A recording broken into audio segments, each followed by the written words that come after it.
তাহলে তোমাদের বেগম রোকেয়া থেকে তোমরা মাহিগঞ্জ চলে আসছো। ভুল কেন্দ্রে পৌঁছেও রক্ষা, মানবিকতার পাশে ছাত্রদল নেতা রোকন। অনার্স ভর্তি পরীক্ষার দিন এক পরীক্ষার্থী ভুল করে বেগম রোকেয়া কলেজের বদলে চলে আসেন মাহিগঞ্জ কলেজে। পরিস্থিতি দেখে সাহায্যের হাত বাড়িয়ে দেন মাহিগঞ্জ কলেজ ছাত্রদলের সভাপতি রোকন। আমি আব্দুল রহিম রোকন, সভাপতি মাহিগঞ্জ কলেজ ছাত্রদল। আজকে মিরবা কলেজের দুজন শিক্ষার্থী তাদের সরকারি বেগম রোকেয়া কলেজে অনার্স প্রথম বর্ষ ভর্তি পরীক্ষা সিট করেছিল, কিন্তু তারা ভুলবশত একদম ঠিক পরীক্ষা 10:52 মাহিগঞ্জ কলেজে চলে আসে।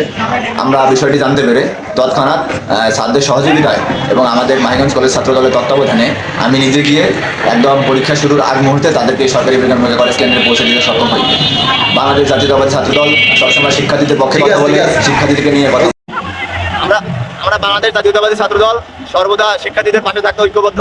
সরকারি বেগম রোকেয়া কলেজের দুইজন শিক্ষার্থী ভুল করে মাহিগঞ্জ কলেজে চলে আসে। আমরা পরীক্ষার একদম পূর্ব মুহূর্তে একজন পুলিশ ভাইয়ের সহযোগিতা নিয়ে দুজন স্টুডেন্টকে কেন্দ্রে পৌঁছে দিচ্ছি।